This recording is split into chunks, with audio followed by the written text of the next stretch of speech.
puasa, yang mana kali ini kita akan membahas mengenai kemenangan. Belum kerja. Ya. Kalau mahasiswa nggak tahu. Aduh Pak, udah. Kalau boleh gitu. Oke, assalamualaikum warahmatullahi wabarakatuh. Halo CSC semua, apa kabarnya nih hari ini? Mudah-mudahan puasanya lancar ya. Mungkin sekarang udah puasa keberapa nih? Kalau mungkin ini tayang mungkin udah pas penayangan ini udah hari ke-12 puasa ya. Udah hari ke-12. Mudah-mudahan CSC semua puasanya lancar sampai akhir. Amin. Oke CSC semua, kali ini Faris sudah ditemani nih sama narasumber yang sangat luar biasa, yang mana kali ini kita akan membahas mengenai kemenangan. Apa sih itu kemenangan setelah bulan puasa itu, setelah bulan Ramadan. Nah, kita sambut saja narasumber kita yang hebat ini. Kita sambut Bapak Dr. Uwais Fatoni MAG. Assalamualaikum. Waalaikumsalam warahmatullahi wabarakatuh. Oke, kan tadi Pak kita udah membahas yang mengenai kayak makna historis tersendiri dari arti kemenangan di Lebaran itu, di peristiwa Lebaran. Nah, kali ini apa sih yang bikin orang itu menantikan momen-momen Lebaran? Kan banyak juga nih orang-orang yang kayak, udah nggak sabar sih pengen Lebaran. Apakah itu dari hawa nafsu karena pengen udahan cepet-cepet puasanya, atau kayak ada yang dituju gitu di hari kemenangan tersebut gitu? Oke. Tadi lanjutan ya dari sejarahnya dulu. Kenapa lalu kemudian umat Islam itu merindukan hari kemenangan ini? Jadi di dunia Arab, di Hijaz waktu itu ada tradisi untuk perayaan dua. Pertama namanya itu Nairuz, kemudian yang kedua Mahrojan. Dua perayaan ini diikuti oleh para pembesar itu dengan cara berpoya-poya, minuman keras. Kemudian juga adu kekuatan gitu, kayak gulat begitu. Yang mungkin tidak terlalu banyak manfaatnya. Nah, maka kemudian ketika Islam datang, itu dirubah menjadi perayaan yang kita kenal dengan Idul Fitri dan Idul Adha. Tapi jangan salah, kalau di kita kan perayaan yang paling ramai apa?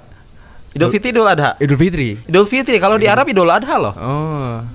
Nggak tahu ya? Iya. Jadi justru perayaan terbesar itu Idul Adha. Makanya disebutnya juga itu kan sebagai perayaan hari besar. Kenapa? Karena di situ juga ada perayaan ibadah haji kan? Ya. Yang seluruh umat Islam di dunia itu kemudian datang di situ. Hanya di kita momentumnya lalu kemudian di Idul Fitri. Dan itu sudah berlangsung sejak lama. Nah, lalu kenapa umat Islam itu ingin menikmati perayaan sehingga disebut kemenangannya ini? Ya tentu saja karena perjuangan 30 hari itu berat. Tapi jangan salah, 30 hari itu ketika pahalanya hanya untuk 30 hari, maka perayaannya di 1 Syawal. Tapi kalau perayaannya ingin mendapatkan pahala 1 tahun, maka perayaannya itu di hari ke-7. 7 Syawal. Kenapa? Karena apakah ada puasa lagi kan? Puasa Syawal. Ada puasa Syawal. Jadi puasa Syawal itu melanjutkan dari Idul Fitri dengan pahala menggenapi 1 tahun. Maka pantas kalau kemudian coba cek di Betawi ya.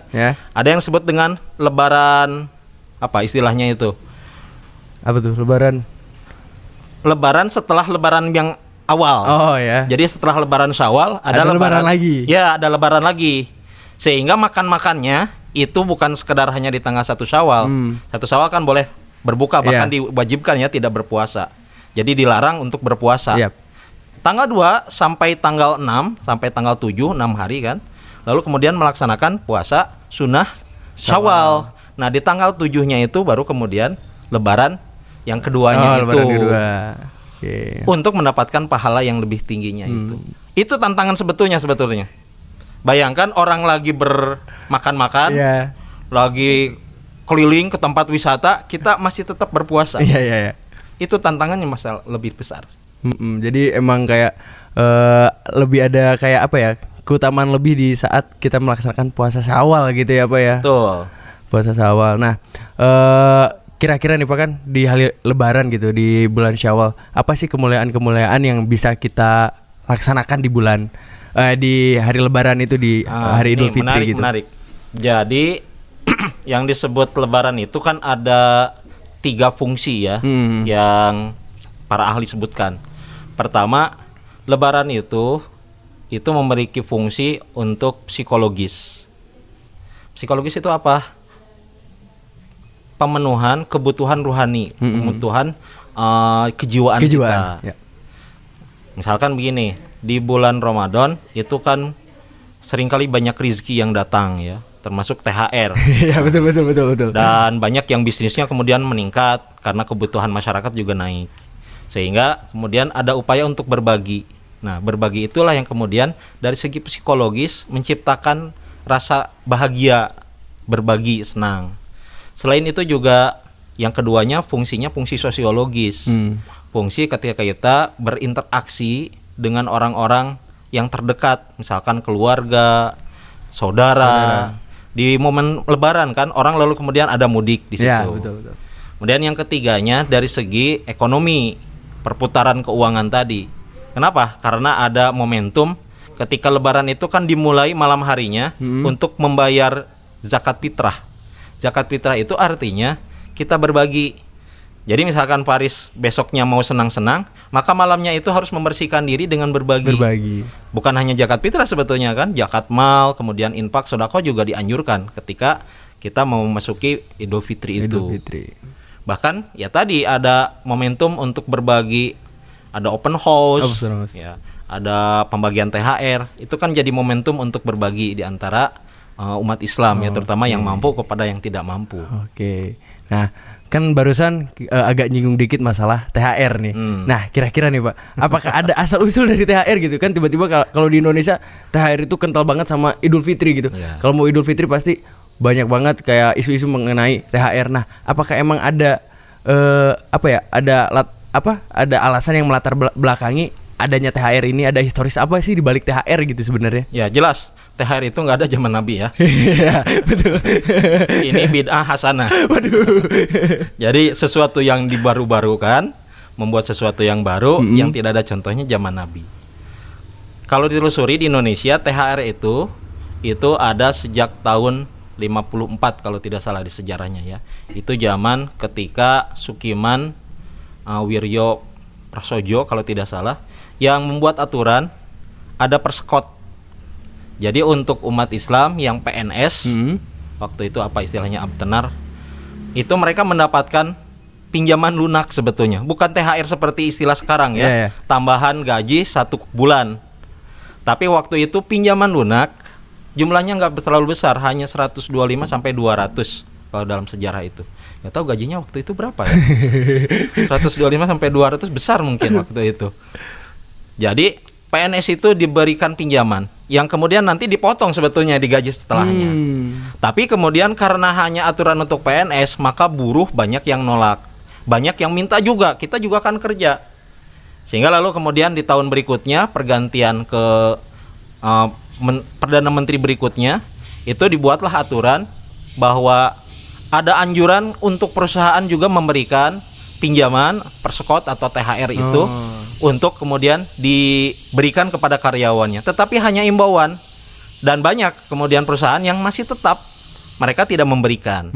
Baru kemudian aturan yang tetapnya itu THR itu tahun 94, di mana THR itu sudah menjangkau sampai kemudian aturan terbarunya tahun 2000-an itu semua perusahaan dianjurkan untuk memberikan THR itu sebelum, kalau sekarang kan maksimal 7 hari sebelum. Ya, 7 hari sebelum. Di aturan yang terbaru itu yang PNS itu 10 hari itu sudah dibagikan.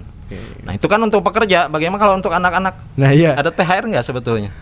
Anak-anak ya sebenarnya tiap hari juga THR kayak Bu minta uang itu THR. Istilah yang disebut sekarang itu dikenalnya kan ada angpau. Angpau ya. Padahal itu tradisi yang Cina kan. Iya, Cina. Jadi pemberian kepada anak-anak untuk membagi kebahagiaan. Nggak tahu, harusnya dibuatkan istilah yang jangan menyerap dari budaya lain ya. Budaya kita sendiri yang harusnya disiapkan. Itu yang kemudian bahkan lebih banyak uangnya anak-anak daripada orang tua. betul banget. Apalagi dan kan syaratnya itu belum nikah masih dapat ya. Ya, masih dapat. Belum kerja. Ya. Kalau mahasiswa nggak tahu. Aduh Pak, udah kalau boleh juga. jujur udah kayak aduh udah capek banget gitu Pak kalau masalah THR kan. Dari kecil misalkan THR dapat 100.000, 50.000, sekarang ya udah 20.000. Padahal kan Lebih besar ya. harusnya lebih besar kan, lebih dewasa gitu, kebutuhan lebih banyak gitu seharusnya. Oke, itu masalah THR. Kan selain THR nih, yang ada di Indonesia tuh yang menjadi ciri khas tadi kata Bapak bilang masalah mudik nih, masalah mudik. Nah, Faris mau nanya nih, kira-kira Bapak mudik juga nggak sih? Pasti mudik lah. Oke. Bapak kan orang kampung ya. Bapak mudik kemana tuh Pak? Bapak kan tinggalnya di Tasik. Oh, di Tasik. Ya, jadi di kota ya, kotakan sawah maksudnya. Minumnya air susu. Air susukan. Susukan. Jadi tradisi mudik itu kan tradisi untuk kelompok urban yang berasal dari daerah. Jadi kalau teman-teman ini tinggalnya di kota, ngapain mudik? Mau mudik kemana kan? Nggak mungkin mudik kemudian tidak ada lokasinya. Nah, kalau saya mudiknya ke Tasik karena kebetulan keluarga besar itu berasal dari sana. Dan ini kan mudik ini menarik juga. Ada satu penelitian loh tentang mudik, kenapa itu menjadi satu keharusan untuk dilakukan. Terutama untuk memenuhi dahaga kita ketika tinggal di kota yang sudah sangat individualistik. Betul. Ini ada riset ya. Ini bisa dibaca di buku Psikologi Komunikasi Kang Jalaluddin Rahmat. Jadi dibuat penelitian bagaimana karakter orang kota dengan orang desa. Nah, kenapa kita harus mudik ke desa? Itu karena ada perbedaan karakter antara orang kota dan desa ini. Jadi satu waktu para peneliti ini membuat semacam eksperimen, menyimpan mobil yang mogok di pinggir kota, di pinggir jalan perkotaan dengan di pinggir jalan pedesaan. Mobilnya itu dikunci memang, tetapi kap depannya dibuka. Dua-duanya itu ya. Apa yang terjadi dalam waktu 1 minggu saja? Yang di desa, ketika ada yang mobil yang mogok seperti itu, yang pertama orang tutup kapnya karena khawatir ketika ada hujan mengganggu. Ya. Kemudian di hari kedua banyak orang yang kemudian menanyakan mobil siapa ini. Di hari ketiga dan selanjutnya sampai seminggu mobil itu tidak mengalami perubahan apa-apa. Bandingkan dengan yang tadi eksperimen di perkotaan. Hari pertama mesinnya hilang, hari kedua bannya hilang, hari ketiga kacanya pecah. Seminggu sudah tidak ada bentuk. Itu artinya apa? Ada karakter di perkotaan individualistiknya sangat tinggi, sedangkan di pedesaan komunalnya yang lebih tinggi. Sehingga ketika kita berada di kota, kita harus merecharge bahwa kita itu perlu membangun kebersamaan dengan lingkungan. Jadi jangan sekedar hanya mencari uang, tapi berbagi. Termasuk di situ ya di kesana keluarga, ke family, bahkan ke orang tua kalau masih ada. Oke. Nah, kan tadi udah ngobrolin masalah mudik nih Pak ya, masalah mudik. Tentu Bapak pasti ada sih pengalaman yang paling berkesan atau pengalaman unik selama mudik gitu, atau selama pas mau menjelang Idul Fitri gitu. Coba boleh diceritain dong Pak. Ini pasti tidak mengalami ya kalau zaman yang sekarang. Kalau zaman dulu itu Bapak kan kecil itu tinggalnya di Subang. Oh, di Subang. Jadi kendaraan dari Subang ke Tasik itu harus ke Bandung dulu. Jadi perjalanan dari rumah ke Bandung itu sendiri itu perjuangan untuk ganti-ganti kendaraan. Nah, ketika ganti-ganti kendaraannya itu kebayang sambil bawa black ya. Oleh-oleh. Oh ya. Kaleng. Buat kerupuk itu ya Pak, buat kerupuk. Buat makanan, pokoknya kalau zaman dulu itu kan luarnya itu monde, dalamnya ranginang gitu kan. Betul. Luarnya itu black makanan, padahal dalamnya itu apapun makanan yang bisa dibagikan untuk di desa. Nah, itu kemudian harus melakukan perjalanan panjang, termasuk juga rebutan untuk mencari kendaraan umumnya. Ya, di Bandung terminal Cicahem itu kan rebutan ya sampai terakhir masih kuliah juga, sampai nikah juga masih rebutan kendaraan umum itu ya. Sehingga perjuangannya betul-betul berat, termasuk juga khawatir ketika itu kan bawa uang ke kampung ya. Jadi harus bisa menjaga dengan betul-betul. Nah, yang lebih parah lagi ketika ada kendaraan yang langsung dari Subang ke Tasik itu ternyata kursinya penuh. Dari Subang lewat Sumedang sampai ke Ciawi baru ada kendaraan, baru ada kursi yang kosong. Jadi berdiri. baru bisa duduk. Jadi berdiri terus Pak selama perjalanan. Dengan kendaraan bis yang 3/4. Oh iya 3/4. Jadi kalau bis besar kan masih masih mending ya. leluasa gitu ya. Tapi ini bis 3/4 sudah berdesak-desakan, harus menggelantung begitu. Puasa lagi masih. Puasa lagi gitu.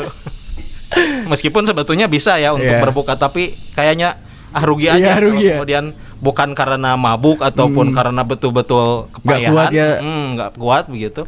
Ya sudah saja. Sampai ke rumah itu betul-betul perjuangan 6 sampai 8 jam ditambah macetnya juga. Waduh, memang butuh perjuangan ya kalau mudik ya, desak-desakan segala macam. Tapi yang menariknya gitu. Memang di situ ada momentum ketika sudah sampai di rumah itu bisa bersilaturahmi, sekalipun agak aneh juga. Kita banyak dosanya itu di kota, tapi salamannya di kampung. Iya, dosanya betul juga, betul. Iya betul. Harusnya kan salaman banyak dosa dengan orang-orang tetangga gitu ya. Itu baru nanti ketika balik lagi ke rumah baru kan. Tapi momentumnya sudah hilang sebetulnya karena sudah berapa hari setelah Lebaran itu. Jadi dosanya itu dibuatnya di kota, minta maafnya ke orang kampung. Padahal sama orang kampung ketemunya setahun sekali. Baru itu kan. Tahun depan baru ketemu lagi gitu. Nah, itu. Aduh, itu ya kan. Jadi emang Indonesia tuh penuh dengan tradisi ya. Bahkan menjelang hari Lebaran, hari raya Idul Fitri juga ada beberapa tradisi seperti tadi ada THR, mudik nih. Nah, kira-kira nih Pak ya. Kan pastilah ada perbedaan ketika zaman dahulu sama zaman sekarang gitu dari tradisi-tradisinya gitu. Apakah tradisi yang dulu masih sama dengan yang sekarang atau ada beberapa perbedaan baik itu dari segi THR ataupun mudik gitu perbedaan? Ya. Kalau dalam tradisi NU itu ada yang disebut dengan mengambil sesuatu yang baik dari masa lalu dan mengambil sesuatu yang terbaik di masa sekarang. Tentu saja yang namanya tradisi itu mengalami banyak perubahan ya, terutama dalam aspek-aspek yang teknisnya. Kalau ruhnya itu masih sama sebetulnya. Ya, salah satu tradisinya itu kan kalau zaman dulu mungkin keluarga besar itu masih menjadi inti dalam keluarga, sehingga tidak aneh kalau kemudian selama masih mau diajak oleh keluarga untuk bersilaturahmi dengan uwa yang hanya setiap Lebaran saja kan ketemunya itu dengan paman, dengan bibi, itu tradisi yang masih tetap dijaga. Tapi sekarang kan sudah mulai terbatasi ya, karena di kampung itu sudah juga banyak yang menyebar gitu, ya? Sehingga terkadang juga ketemu itu hanya dengan yang sepuh-sepuhnya. Ketika yang dituakannya ini sudah kemudian tidak ada, terkadang terputus juga dengan keturunan-keturunannya itu. Nah, tradisi ini yang saya kira memang perlu terus dibudayakan, dijaga. Bahkan kalau perlu memang menjaganya ya, sekarang kan ada media sosial ya, ada WhatsApp. Jadi ya tinggal buat grup saja, keluarga besar. Iya, grup keluarga besar, betul. Bahkan tiap tahun itu kan ada nambah anggota keluarga ya. Iya pasti. Nikah, nambah. Punya anak. Paris sudah beres kuliah, pasti dituntut nikah. Punya anak gitu kan, pasti nambah di keluarga itu. Akhirnya semakin besar. Nah, itu adalah bagian dari modal sosial. Jadi keberhasilan yang bisa kita lakukan itu dengan membangun relasi dengan keluarga besar itu. Mungkin ada keluarga kita yang kerja di mana, kita kan bisa silaturahmi. Betul. Ketika mereka lagi bisnis di mana, kita bisa nanya, belajar. Maka momentum Lebaran itu momentum untuk kembali lagi ke kebutuhan fondasi terdalam kita ya, yaitu membangun semangat kekeluargaan. Oke, membangun semangat kekeluargaan. Oke, Pak. Nah, jadi kan kita udah berbincang-bincang nih mengenai kayak tadi kan apa sih itu hari kemenangan, mengenai historis dari kemenangan itu sendiri, mengenai mudik, THR dan tradisi-tradisi selama bulan Ramadan yang ada di selama menjelang Idul Fitri yang ada di Indonesia. Nah, boleh dong Pak minta closing statement Bapak nih sebelum kita akhiri episode kali ini. Apa sih closing statement Bapak mengenai hari kemenangan? Baik, hari kemenangan itu adalah hari setelah kita berjuang. Maka titik tekannya itu di perjuangannya itu. Maka isi perjuangan di bulan Ramadan ini dengan berbagai aktivitas, berbagai ibadah. Baru kemudian kemenangan akan diraih ketika kita sudah memperjuangkan itu. Jadi jangan baru juga hari pertama Lebaran sudah langsung membuat status Lebaran tinggal 29 hari lagi. Nah, itu kan tidak ada perjuangannya gitu, tiba-tiba ingin di akhir.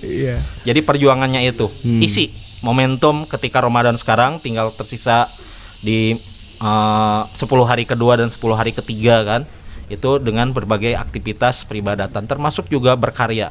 Mungkin ini juga bagian dari karya gara-gara ada Ramadan ya. Lalu kemudian menciptakan karya seperti itu. Oke, terima kasih Pak sebelumnya telah berkenan hadir di podcast KPI kali ini. Mudah-mudahan apa yang bisa Bapak sampaikan tuh bisa menjadi ibadah bagi Bapak, bisa menjadi pahala bagi Bapak di tengah-tengah bulan suci Ramadan ini. Bagi kita semua ya, bagi kita semua, berkah bagi kita semua ya Pak ya. Ya. Oke, CS semua.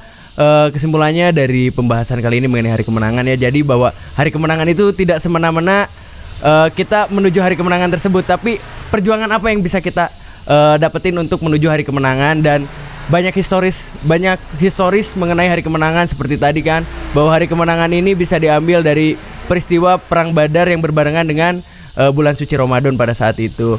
Jadi buat CS semua, perbanyak lagi perjuangannya sebelum menuju hari kemenangan. Jangan capek-capek, jangan ngeluh-ngeluh di bulan Ramadannya. Mudah-mudahan puasanya lancar sampai hari akhir. Terima kasih Pak sekali lagi Faris ucapin. Sehat-sehat buat Bapak. Mudah-mudahan kita bisa silaturahmi lagi, ketemu lagi di episode selanjutnya. Baik teman-teman semua, CS semua, saya Faris Fargan Atala pamit undur diri. Terima kasih. Jangan lupa subscribe channel YouTube kita dan follow di akun Spotify kita. Terima kasih. Wassalamualaikum warahmatullahi wabarakatuh. Waalaikumsalam warahmatullahi wabarakatuh.